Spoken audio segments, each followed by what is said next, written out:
Puentes de Polnev, de este director que se llama Leos Carax, una película francesa de 1991 que dura 126 minutos, poquito más de 2 horas, pero que se les van a ir también muy rápido, con unas estupendas, de verdad, insisto, grandes actuaciones, personajes, como el de Juliette Binoche, el de Denis Lavant, que además esta película en su momento obtuvo múltiples premios por mejor actuación, fotografía, montaje, en diversos premios como el César, el BAFTA, y estos 2 personajes que se encuentran en uno de los puentes más emblemáticos y representativos de París, Polnev, Puente Nuevo, así como se llama, de una pintora que llega a vivir en compañía de algunos de sus retratos en un portafolio al puente.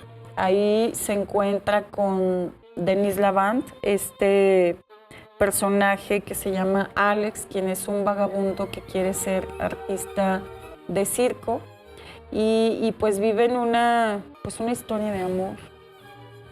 Muy interesante porque está realizada, Gaby, en vísperas, cuando se empieza a elaborar la película, en vísperas del bicentenario de la Revolución Francesa en 1989, y está toda esta pompa de celebración por parte de Francia como uno de los, en ese momento, uno de los países insignia en la conquista de los derechos humanos y otros derechos que surgen precisamente de esta revolución, y lo va a celebrar pomposamente. Entonces el director toma esto también como pretexto para hacer como una caracterización, tanto en la protagonista, que está interpretada por Binoche, y representa ahí precisamente la República, a Francia, un poco fracturada. Ella está saliendo de una relación amorosa que fue caótica, muy triste, y está también, es una pintora, ¿verdad? Una pintora, una artista que desafortunadamente está perdiendo la vista. Entonces también ahí esta metáfora de cómo Francia en ese momento se encuentra trastabillando, no encuentra su camino, y de cómo de esta relación en el Puente Nuevo, que es un puente el más viejo de Francia y que están reconstruyendo en ese momento de la filmación, está casi pues muy deteriorado, casi en ruinas, y asemeja un poco para el director cómo es la República Francesa en ese momento, y cómo en esta película, a través del amor, de todas estas contradicciones que tiene el amor, por supuesto, va a ejemplificarnos de que hay una esperanza después de todo para Francia y sus habitantes, y de que es posible, después de todos estos deterioros, malos momentos de crisis, es posible surgir. Hay que recordar que Francia va a formar parte de la Comunidad Económica Europea. En los años siguientes todavía no existe la Unión Europea, existe la Comunidad Europea, y eso lo hace interesante. It's Not Me, del director Leos Carax, y quien nos presenta en este trabajo es una película pues muy personal, autobiográfica, que fue parte de la Muestra Internacional de Cine de Cineteca Nacional. Y el año pasado estuvo en la selección oficial del Festival de Cine de Cannes, pues del Festival de Cine de Cannes, corrección, ¿verdad? Festival de Cine de Cannes. Bueno, una película francesa de 2024 que dura solamente 42 minutos, así que lleguen temprano. Para quienes son fans de este director, tienen que estar desde el inicio. Igual, para quienes gustan de estas nuevas propuestas visuales, narrativas, documentales, este es un mediometraje, y este documental surge a raíz de una pregunta: ¿dónde estás ahora, Leos Carax? Que el Centro Pompidou, bueno, este museo que se encuentra en la ciudad de París, planteó al cineasta para una exposición que no llegó a efectuarse. Sin embargo, la idea perduró y este documental autobiográfico intenta responder la pregunta a través de un collage que evoca con cariño la estética del cineasta Jean-Luc Godard y repasa más de 40 años de la filmografía de Leos Carax. Entonces pues hay fotografías, hay fragmentos por supuesto de algunas de sus películas y es un documental que recomendamos, les digo, sobre todo para quienes buscan propuestas alternativas y sobre todo ver el trabajo de un cineasta que ha tenido películas que han sido pues muy exitosas, también muy arriesgadas, con propuestas distintas a lo que pudiera ser, estamos acostumbrados a ver en pantalla. Holly Motors, que es una película que recomiendo mucho, que es una película animada del mismo director de Mari al Max, Memorias de un caracol, del director Adam Elliott. Es muy interesante esta película porque él aborda en sus trabajos la cuestión de la muerte, de la vida, de las dificultades que hay desde que se nace hasta en las diferentes etapas de la vida, y precisamente es un mensaje de cómo estos personajes en varios espacios, geografías, pero sobre todo recreada en la tierra natal del director en Australia, cómo estas personas salen de sus situaciones con ayudas de personas o personajes que en veces no se esperaba, ¿verdad? Que pudieran recibir ayuda o auxilio. Entonces es una película sobre la resiliencia, sobre la amistad, ¿verdad? Y sobre la confianza y sobre todo el empeño de salir adelante en situaciones que en veces parecen ser insostenibles o precisamente que parecen ser perdurables para toda la vida. Es muy interesante ver estas animaciones cuadro por cuadro o stop motion que son muy interesantes, ver cómo el personaje recrea cómo construye una escenificación de un barrio, de una ciudad y de cómo ahí viven sus habitantes y cómo se ayudan mutuamente, Gaby. Ese es el mensaje. Sí, y también sobre la fragilidad de la infancia. Los protagonistas son hermanos gemelos. Entonces muere el padre y quedan huérfanos, los separan y cada uno pues a su modo, a su estilo y con quien está, pues va sobreviviendo y también va buscando su forma de desarrollarse, a veces no como ellos quieren, no como ellos desean vivir su vida, sino que pues a veces los caminos también llevan a que alguien esté teniendo pues sí, situaciones incómodas que no son como lo ideal, pero al ser ellos, por ejemplo, el hermano fue adoptado, pues tiene que estar como con una familia que tiene ciertas costumbres, ciertas forma de vida que no va como con él. Pasar un buen rato con una película que podamos reflexionar, que podamos hablar de ella.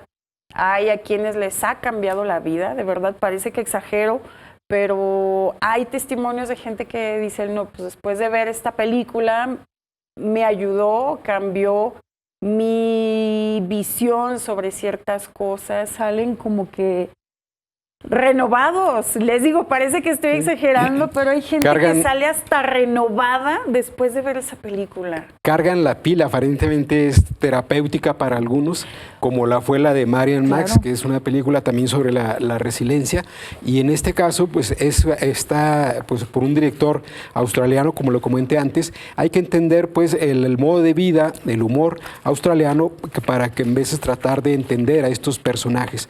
Pero aún así es muy interesante interesante, como dijo Gaby, que está en el idioma original, que no está doblada, y eso nos hemos acostumbrado al doblaje por comodidad, para no leer los subtítulos, pero fíjese usted, exija siempre ver, incluso en los hogares, cuando vemos estas películas, hay que poner la opción en idioma original para escuchar y ambientarnos del lenguaje, del estilo, de la forma de los personajes, que siempre es diferente cuando está doblado, ¿no? Entonces, eso es muy interesante tomarlo en cuenta.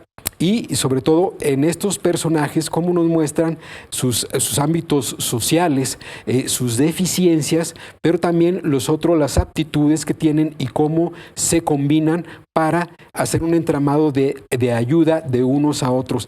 Esto yo creo que es el mensaje que el director Elliott nos manda en varias de sus películas, precisamente, que si no somos capaces de buscar y de interactuar con otros para mejorarnos a nosotros mismos, pero a nuestros entornos también, ahí la clave. Y muchas veces algunos somos muy introspectivos, otros muy extrovertidos, y en estas películas tratan de ver precisamente estos ámbitos para que uno vea combinarlos y salir de estas situaciones. Por eso a veces algunos las sienten como terapéuticas, Gaby, o de autoayuda, y sinceramente sí es cierto. Y es que sabes que también, o sea, ahora que me quedo pensándolo, aborda muchos temas de una forma como muy sutil, ciertas problemáticas también que no solamente se viven en Australia, sino en México, en otros países. Entonces aborda temas que son como muy afines de las personas. Entonces, vayan a ver Memorias de un Caracol, que además, digo, Mariel Max a mí también me encantó, pero creo que esta película conecta aún más con el público. La Riera, una película también, por cierto, dirigida por una mujer, por Isabel Cristina Fregoso, que es un documental mexicano de 2024, dura 103 minutos, es apta para mayores de 15 años. A partir de 15 años pueden entrar a Cineteca Zacatecas, una película ubicada en el estado de Jalisco en 1930. Nos habla de Emilia, una adolescente que huye de su hogar en busca de su padre biológico. A medida que se disfraza de arriero y enfrenta los desafíos del camino a través de la Sierra de Jalisco, descubrirá un mundo que cambiará su forma de amar y definirá su destino. Pues por circunstancias de la vida así pasa, ¿verdad? Con varias mujeres que tienen que pues hacerse pasar por o buscar otra identidad. Esta es una propuesta mexicana que tenemos en la Cineteca Zacatecas, que es muy importante también hacer una revisión de lo que tiene la cartelera nacional en cuanto a estrenos mexicanos. Esta es una película muy, muy relevante que no hay que perderse, Gaby, porque está ambientada en plena época cristera. Sí, recuerden este periodo muy sangriento en todo el país, pero especialmente sangriento y de muchas consecuencias en esta zona del Bajío, Jalisco, Los Altos, Guanajuato y parte de Zacatecas, por supuesto. Y es una provocación porque precisamente la chica que sale sale del hogar en busca de su padre biológico y que vive todas estas experiencias, ¿verdad? Que la van a hacer tener, por supuesto, vestirse de hombre en 1930, pues no es cualquier cosa, es casi un sacrilegio, ¿no? Entonces por eso, y el lugar donde está haciendo nada menos que donde es casi la zona del epicentro de la cristiada, de este movimiento en contra del gobierno religioso, por supuesto, y en esa época. Entonces hablar de una mujer, de este protagonismo que rescata la directora, me parece muy, muy valioso. Perdón que te interrumpa, yo dije documental, no, bueno, es una Un largometraje. Es una ficción. Y es una ficción, por supuesto, pero Los documentales. ambientada en estos elementos reales que sucedieron y sobre todo estas contradicciones que va a tener luego. Se ha conocido a través de la historia el rol que tuvieron y que no se los había dado en cuenta a la mujer, sus puntos de vista, su protagonismo y la fuerza que tuvieron en este momento. Sabemos que fue un movimiento revolucionario, entre comillas, que cimbró a la sociedad mexicana, la confrontó, la polarizó mucho en este periodo que se buscaba el nacionalismo y cómo un sector cristiano quería otro modelo de país con sus propias propuestas educativas, de economía, de política, que las que proponía en ese momento la mano fuerte del gobierno en ese momento que estaba el señor presidente, el Plutarco Elías Calles. Entonces, esta historia, cómo la ambienta la directora, por eso no hay que perdérsela para recrear este momento que hemos muchas veces olvidado, el periodo de la cristera, que fue, pues, en términos drásticamente trágicos para la mayor parte de la población por el número de muertes, el retraso que trajo en el ámbito educativo y de la economía, y un poco lo va a recrear eso, y sobre todo cómo lo experimentó desde el lado el punto de vista femenino, que es algo que no se ha tocado suficientemente, y por eso es un pretexto para no perderse de vista este estreno, Gaby, que yo creo que estamos haciendo el equilibrio en la Cineteca, claro, de traer cine internacional, cine nacional y cine, por supuesto, local, ¿verdad?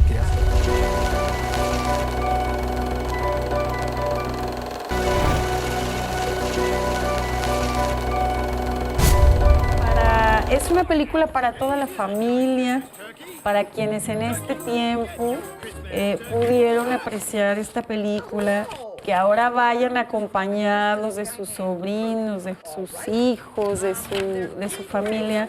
Una película apta para todo el público.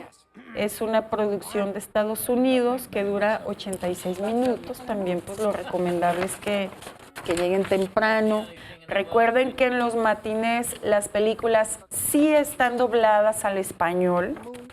Ahí sí, cuando son películas internacionales, los matinés en Cineteca Zacatecas son dobladas al español.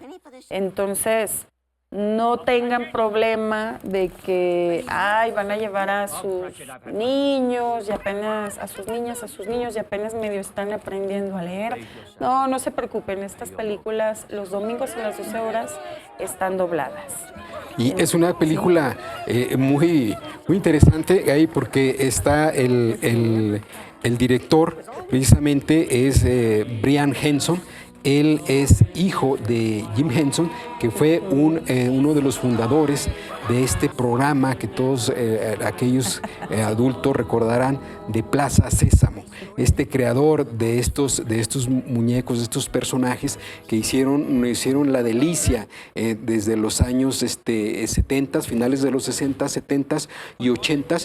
Acuérdense que Plaza Sésamo es una comunidad diversa, plural, y es muy significativo porque Plaza Sésamo surge en la época de la reivindicación de los derechos civiles, nada menos que en Estados Unidos, que tenían hasta ese momento, fíjense nada más, hace prácticamente poco tiempo tienen todavía, pero en ese momento, el problema del racismo. ¿Ya? No se dejaban entrar personas de color a restaurantes o en el autobús, tenían que cederle el paso a la gente blanca. Entonces, eso lo hizo Plaza Sésamo, romper ese racismo y hacer una comunidad diversa de personajes, de colores, de tez. Y aquí el hijo de Jim, Brian, retoma pues a la enseñanza de su padre con estos muñecos, estas marionetas, y hace estas historias muy interesantes. Y aquí vamos a ver el cuento de Charles Dickens, que es este cuento de Navidad, donde va a salir este personaje, el señor Scrooge, pues, el tacaño, el avaro, que va a pasar una Navidad miserable, y cómo en esta película, se han hecho muchas películas, pero en estas sobre todo sale con mucho humor, ¿verdad? Es una alegoría, pero hecha con humor, no va a ser una película triste, y yo creo que esta significación con los muñecos es muy, muy interesante y muy rescatable para aquellos bebés, niños que no, por supuesto, no conocen. Es muy buen momento para mostrarles, y se van a fascinar con estas escenografías y los personajes y sus caracteres, por supuesto. Es una película de esta franquicia que empieza en el 1993, Jurassic Park, que ya se han hecho varias ediciones, tanto Jurassic Park como esta otra que es Jurassic World, ¿verdad? Y vamos a ver una historia muy, muy, muy interesante que hace el director, una propuesta que se hace contemporánea a lo que está sucediendo en el ámbito de las pandemias y enfermedades que de repente pueden ocasionar la desaparición o la muerte de cientos de miles o millones de personas en el mundo. Y en este caso, los dinosaurios, los tres más grandes dinosaurios en el ámbito del acuático, del aire y de la tierra, pues su suero, su sangre, ¿verdad? Si lo obtienen, va a salir de aquí, de estos sueros, las vacunas para estas enfermedades mortales del presente y del futuro. Para ello va a ser contratada aquí Scarlett Johansson, interpreta a una especie de especialista, una especie de guerrera, de personaje que soluciona problemas en todas partes sin ser notada u observada, una especie de mercenaria, y se va a ayudar de un investigador, de un científico que está de director de un museo en Nueva York, para que la ayude, ¿verdad?, a llegar a estos dinosaurios que están viviendo en el área del Ecuador. En este momento de la historia, el área del Ecuador es el único lugar donde los dinosaurios que han sido revividos, ¿verdad?, con experimentos genéticos y otros que vimos en las otras sagas de Parque Jurásico, pues ahora estos dinosaurios de repente ya están en los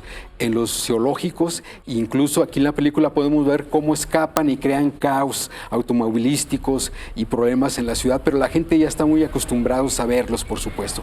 Pero ellos tienen la encomienda, ¿verdad?, de ir a conseguir ese suero para vendérselo a las farmacias y hacer negocios multimillonarios. Pero este personaje, el investigador de los dinosaurios, tiene otra idea y dice que estos sueros pueden servir no para hacer negocio, sino para salvar a la humanidad. Y ahí, ¿verdad?, dista la historia y la trama de qué es lo que va a suceder en la historia. Y yo creo que vamos a ver una historia de el bien y el mal también, y vamos a ver, hay unos personajes, una familia que tiene un accidente en un velero cuando van a ir recorriendo en el área acuática para conseguir una de los sueros, y eso va a ser una historia paralela que el director junta a los dos, la búsqueda del suero y esta familia que casi naufraga.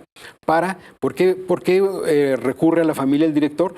Para rescatar a un niño, a un adolescente y a un novio de esos que las familias, los novios que no queremos que nuestras hijas tengan porque somos irresponsables y eso. Entonces, el director usa eso para juntar estos dos elementos que sería imposible solamente en el ámbito científico, y para hacer una historia familiar. Y muy, muy interesante que hace eso, pero estas películas, lo interesante, Gaby, es que nos adentran al mundo, al lenguaje científico, a entender la cuestión de las mutaciones, al entender el lenguaje de las extinciones y sobre todo este negocio, ¿verdad?, que es muy, muy malo, de cómo sacar ganancia de la muerte, de la vida, de cómo estos negocios farmacéuticos hacen miles de millones de dólares apoderándose del conocimiento, ¿verdad?, para de todo quieren sacar raja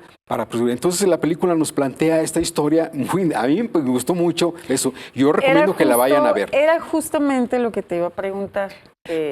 Si la recomiendas, si no la recomiendas, ¿cuántas palomitas le das de 5? Yo digo que no nada más por ver a Scarlett Johansson, sino simplemente la historia. Los que tengan de pretexto para ir a ver a Scarlett, o sea, olvídenlo. La historia les va a ganar, el tema, eso es lo interesante, y sobre todo cómo recrean a estos personajes mutantes, estos experimentos que hacen, sobre todo para crear, no solamente revivir los dinosaurios, sino hacer unas mutaciones, unos experimentos terribles que van a generar ganancias para las farmacéuticas y experimentos en el futuro. Ojo, eso es lo que hay que notar y recrear. Entonces sí la recomiendo. Yo la recomiendo, vayan. ¿Cuántas palomitas le das? Yo les pongo, siendo 5 la máxima. Yo les pongo 3.5. Casi las 4. Bueno, oye, pues te viste muy me gustó, sí, les digo, si vean eso, pero no se fijen en Scarlett, o sea, no la tomen en cuenta. Vean la historia en general, ¿no? Y esa cuestión de la ganancia o la vida, la ciencia. Es una película que, hablando de edición, recuerdo que la primera vez que la vi dije, ay, wow, esta película qué onda, ¿verdad? Digo, les estoy hablando yo creo que ya desde hace 20 años más. Pues la película tiene 25 años, se ha de haber estrenado aquí en México, posiblemente sí se estrenó en el 2000-2001, pero aquí estamos viendo a Jennifer Connelly, Jared Leto. Sin embargo, si pueden verla ustedes en alguna plataforma, en internet, es una película que aborda pues las adicciones. Entonces podemos ver este cambio de los personajes, esta transformación desde cómo estaban al inicio de la película y cómo quedan al final. Es una película algo fuerte, clasificación C, y pues a mí también me parece que es una gran película de Darren Aronofsky. Y lo que decía, la edición, la parte visual está impresionante. Y si no me equivoco, también en aquel tiempo estuvo nominada al Oscar a Mejor Edición. Las actuaciones, qué buenas actuaciones. Ellen Burstyn, una maestría de su personaje, que les digo, es impresionante cómo la vemos al inicio y cómo terminan los personajes, este desgaste. Jimmy, ¿vas a comentar algo? No, fíjate que no la he visto, nada más he leído críticas, reseñas, pero no he tenido oportunidad de verla. Pero eso habla pues de este mundo precisamente del que tú comentas, de la degradación que hace el uso de drogas, el abuso pues pero sobre todo de estas sociedades marginadas que no tienen muchas opciones en Estados Unidos y en todos los países de salir por esos círculos precisamente de marginación. No hay una posibilidad del ámbito de la educación, del trabajo y de otro, y cómo se encierran en estos ámbitos sin que tengas una ayuda del Estado para la cuestión de la rehabilitación y seguir la vida, ¿no? Es una cuestión que muestra mucho. Y fíjate que también aborda como una crítica a los medios de comunicación, estos medios que tienen programas en los que el personaje, bueno, quienes aparecen en los programas de televisión, pues estas figuras como perfectas, delgadas, y que luego vemos los programas y nos queremos ver igual que quienes están saliendo en la tele, estos prototipos de belleza, delgadísimos, etcétera. Entonces, justo eso, uno de los personajes principales que ustedes ya vieron a cuadro con vestido rojo, pues ella sueña con bajar de peso y hace todo lo posible por bajar de peso para que le quede el vestido el día que ella sea invitada a concursar en un programa de televisión. Entonces, es una película súper interesante. Sí es fuerte en cuanto a lo que estamos viendo, pero es una película, yo creo que es uno de los básicos que tenemos que ver de este cine contemporáneo del 2000 hacia la actualidad. Tiburón, a 50 años. El legado del primer blockbuster que cambió el cine y traumatizó al mundo. Hace medio siglo, un tiburón blanco de 25 pies emergió de las pantallas para convertirse en un ícono cultural. Tiburón. Dirigida por un joven Steven Spielberg, no solo revolucionó la industria cinematográfica, sino que también sembró un miedo colectivo hacia el océano. A 50 años de su estreno, en junio de 1975, su influencia perdura, tanto en el arte del suspenso como en su controvertido impacto ambiental. Spielberg, con tan solo 27 años, enfrentó un rodaje turbulento. El tiburón mecánico apodado Bruce fallaba constantemente debido al agua salada. Esto obligó al director a recurrir al suspenso psicológico. En lugar de mostrar al depredador, insinuó su presencia con el icónico tema de John Williams, dos notas que aún erizan la piel, y tomas subjetivas desde las profundidades. El resultado fue una obra maestra de tensión, donde lo invisible resultaba más aterrador que cualquier efecto especial. El elenco, liderado por Roy Scheider, Robert Shaw y Richard Dreyfuss, dio vida a personajes memorables. La escena del monólogo de Quint sobre USS Indianapolis sigue siendo un momento cumbre del cine, gracias a la actuación visceral de Shaw. Con un presupuesto de 9 millones, Tiburón recaudó 470 millones globalmente, un récord para esa época. Su estreno masivo en más de 450 salas estableció el modelo de los éxitos de taquilla veraniegos. Ganó 3 Óscares, Mejor Edición, Banda Sonora y Sonido, y consolidó a Spielberg como un genio narrativo. La película desató una paranoia global. Las playas se vaciaron y la pesca de tiburones aumentó drásticamente, afectando ecosistemas marinos. Este fenómeno llamado efecto tiburón llevó al autor Peter Benchley a dedicarse a la conservación de escualos, lamentando la demonización de la especie. En el cine su legado es indiscutible. Inspiró una ola de films de terror ambiental, como Alien, y redefinió el marketing cinematográfico. Sin embargo, también generó críticas por simplificar la naturaleza compleja de los tiburones, un debate vigente hoy entre biólogos y cinéfilos. En 2024, Tiburón se revisita con mirada crítica pero admirativa. Festivales y museos celebran su aniversario con proyecciones restauradas y documentales que analizan su técnica y contexto, mientras organizaciones ecológicas usan su fama para educar. El verdadero monstruo no es el tiburón, sino la ignorancia humana, advierten campañas como Salvemos a los tiburones.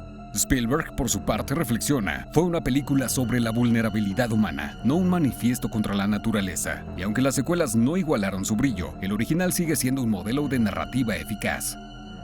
Más que un susto veraniego, Tiburón trasciende el género de terror. Es un estudio sobre el miedo, un parteaguas industrial y una lección sobre el poder del cine para moldear percepciones. A 50 años, su dualidad como obra maestra y advertencia ecológica la mantienen más relevante que nunca. Como dice Brody en el clímax, necesitamos un bote más grande para navegar su inmenso legado.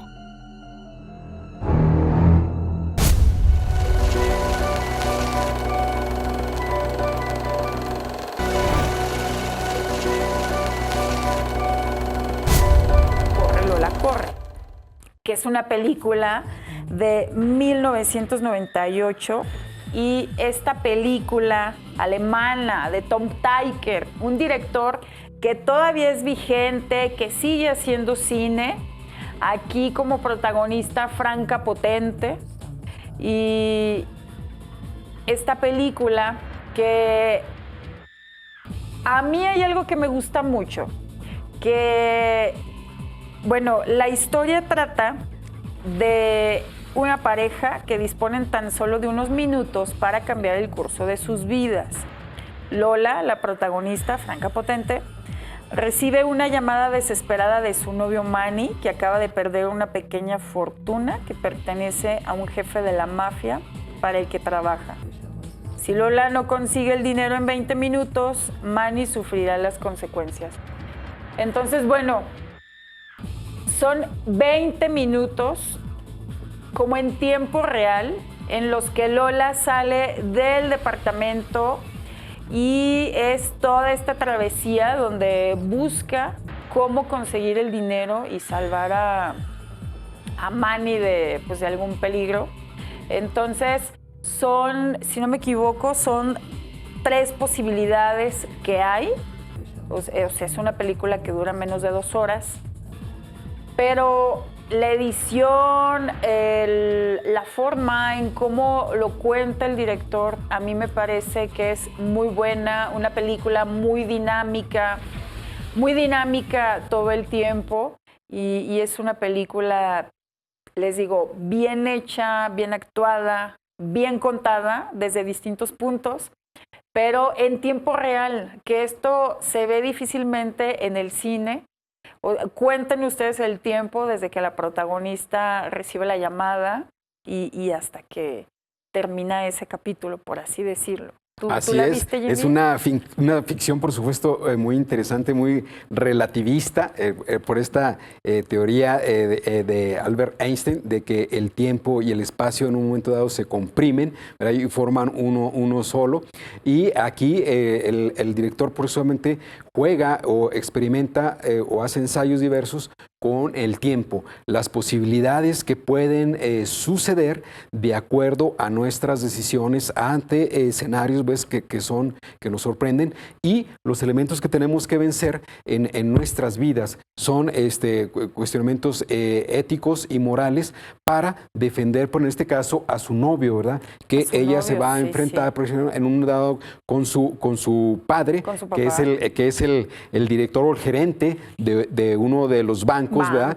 Más importante de ahí que van a asaltar, y para sacar los recursos precisamente que necesita Lola para pagarle, para que no para que no le hagan nada a su novio, un mafioso, ¿verdad? Y entonces hace estos registros de que cómo Lola va por una posibilidad y luego por otra y la otra, pero venciendo esos elementos que nos ponen, que nos cuestionan. No puedes hacer esto porque causarías aquello, le dañarías a tal elemento o persona o institución. Y cómo nuestras decisiones pues están muchas veces justificadas o normadas por elementos tanto de carácter ético o moral, y nosotros en ese momento el director lo plantea que en eso puede suceder todo de acuerdo a nuestros impulsos. Pero es muy interesante la actuación precisamente de Lola, una joven, pues, y cómo estos impulsos la hacen hacer cosas pues que uno no haría en la vida cotidiana. Sí, ¿no? y su compañero, su novio, si no me equivoco, es el mismo actor de la película El Experimento.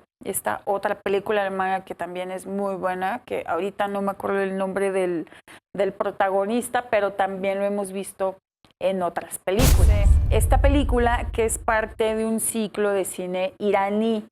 Esta película que nos habla de dos niños, hermano y hermana, rescatan un perro perdido en las calles de Kabul. Esa misma tarde visitan la cárcel donde está presa su madre, y como no tienen dónde vivir, les permiten quedarse con ella por las noches. Pero a la mañana siguiente les prohíben volver a dormir en la prisión. Desesperados, pues los niños intentan por todos los medios cometer pequeños delitos para ser encarcelados, aunque sin éxito. Un fugitivo les cuenta que se pueden inspirar para robar viendo películas americanas. Pero será con el cine europeo como aprenderán a ser atrapados.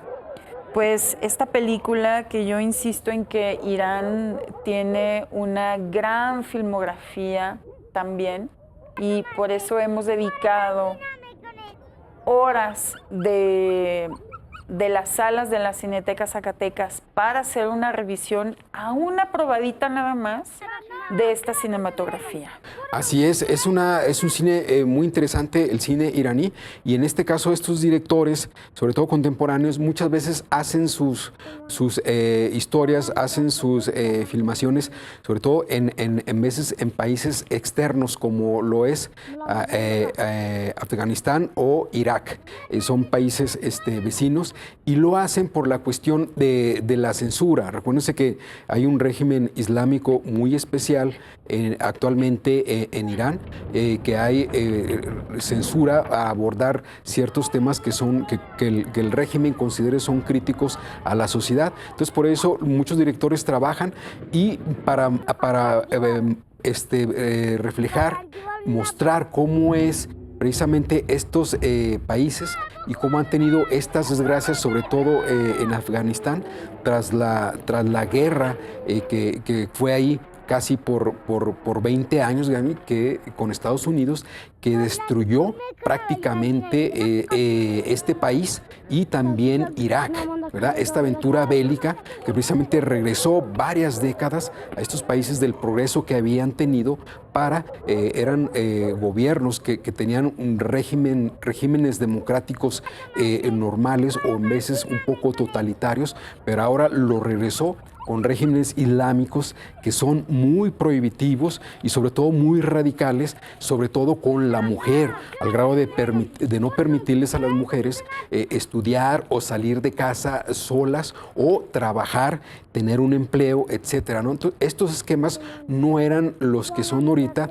sino que se crearon a partir de la intervención de Estados Unidos y destruyó estas sociedades, destruyó en estos países a sus gente educada, a su gente intelectual que pensaba, a sus políticos, y los hizo acudir a estos vacíos. Los llenó precisamente el clérigo, personas no preparadas, me refiero en el ámbito científico, en la literatura, en la economía, en las matemáticas, sino gente que estaba enseñada en el ámbito religioso.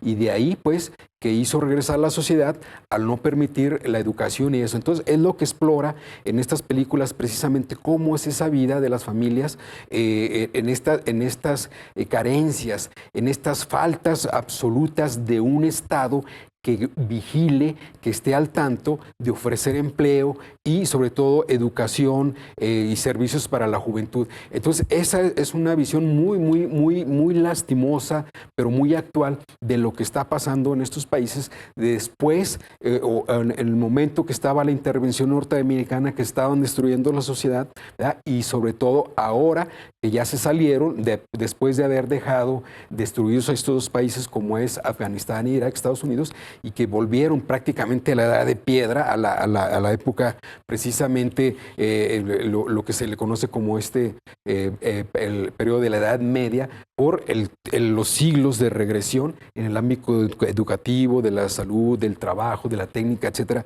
y todo por esta aventura bélica tan desastrosa. Eso nos va a mostrar sobre todo el cine iraní, y que muchas veces son películas desgarradoras, desalentadoras, pero es un esquema que tenemos que ver para ver qué es lo que producen precisamente esas intervenciones armadas y cuáles son los resultados, que es muy desafortunado, y lo estamos viendo precisamente ahorita actualmente en este bombardeo que hizo Norteamérica sin declararle la guerra a Irán y cómo les destruyó, ¿verdad?, esta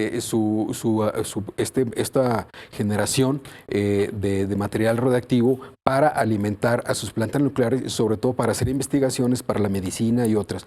Y vean, con un bombardeo Estados Unidos pretendió resolver esto, ¿verdad?, destruyendo, no declarando la guerra, y esto precisamente es lo que se muestra en estas películas, que es muy necesario ver para estar enterados de lo que acontece en estos países y sobre todo pensando, ¿verdad?, lo que nos podría pasar en un momento determinado si no nos ponemos listos. Es tristísimo lo que está pasando. Ojalá dejara de haber ataques, ojalá dejara, empezando aquí en nuestro país, que todo fuera más justo, más, pues ahora sí que estrechar más los lazos unos a otros, ayudarnos, cooperar, colaborar, que creo que eso debe de ser parte de la vida diaria.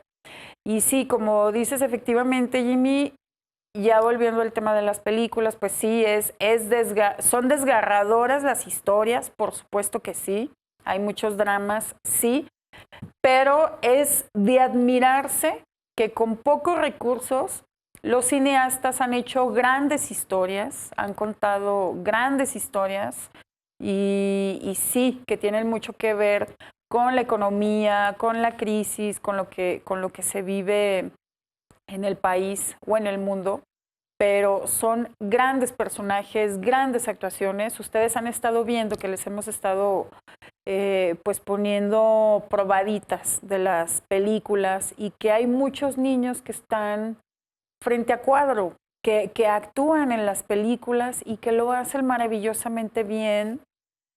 Algunos sin siquiera haber ido a una escuela de actuación, de cine. Otra de Tim Burton, donde también pues es para toda la familia, Charlie y la fábrica de chocolates, que es un clásico también, que es un remake porque ya se habían Ya hay otra película que se hizo antes de esta.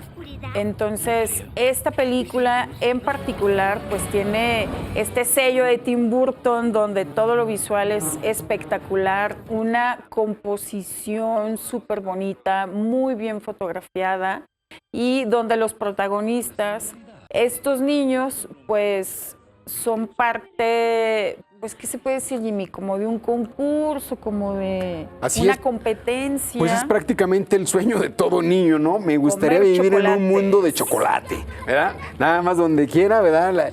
Sacar la lengua, lamer o bien dar una mordida. Y aquí, pues, se dan ese lujo de un concurso. Un niño de bajos recursos gana este concurso y se va a compartir junto con otros niños precisamente a esta fábrica de chocolates para ver todo el proceso y, por supuesto, inmiscuirse ahí en toda esta forma de cómo se fabrica, cómo lo hacen, en una forma fantástica, por supuesto, pero es sobre todo para los niños que vayan, es sobre todo contrastar esta forma de los colores, las composiciones que hace Tim Burton para recorrernos en este mundo fantástico, ¿no?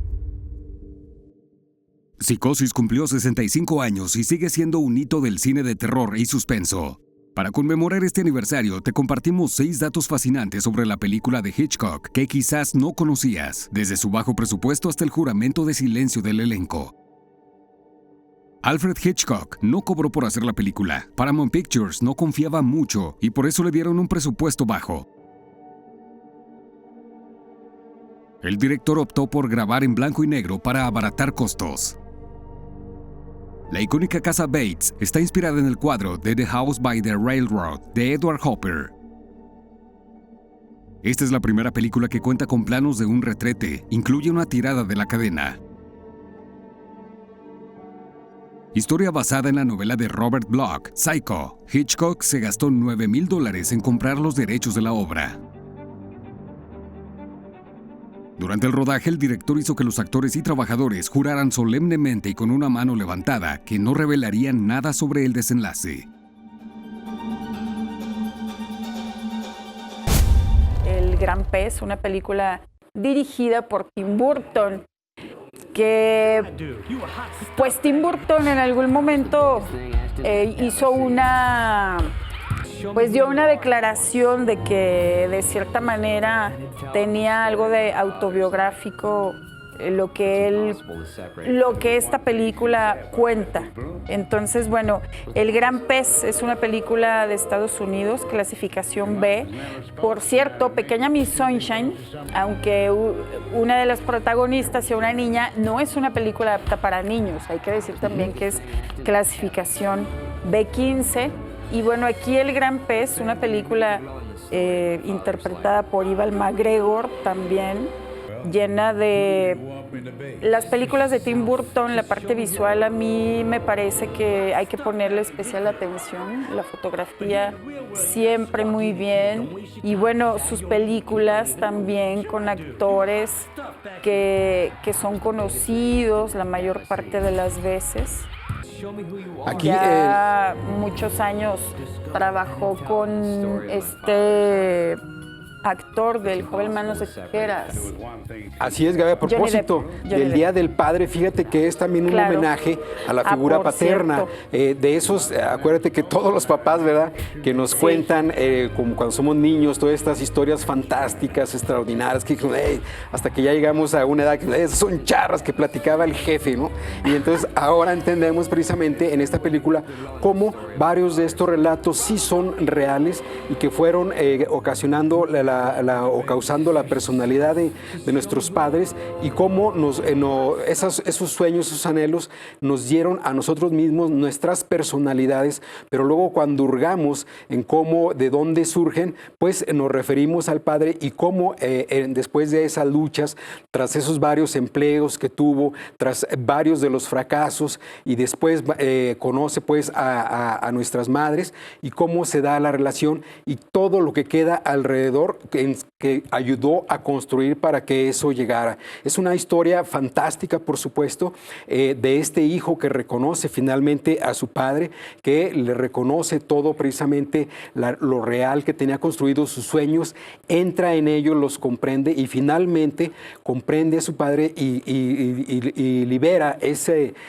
odio, ese resentimiento que le tiene en toda esta filmación que Tim Burton pues, nos dirige en escenarios fantásticos, increíbles, con un color explosivo, muy contrastante, que hace que no perdamos la atención en algún momento. Pero sobre todo no pierdan pues, el punto de vista que es un homenaje a la figura paterna. Sobre todo esto que propone, ¿verdad?, de cómo mantenernos cuando somos niños, jóvenes, incluso y hasta adultos, mantener la esperanza con un objetivo claro de hacia dónde vamos y no perder ese objetivo para llevarnos a una vida, pues, si no de éxito, sí de estar, pues, satisfechos, ¿verdad? Es un mensaje muy interesante que nos propone Burton y que hay que ver la película para comprender.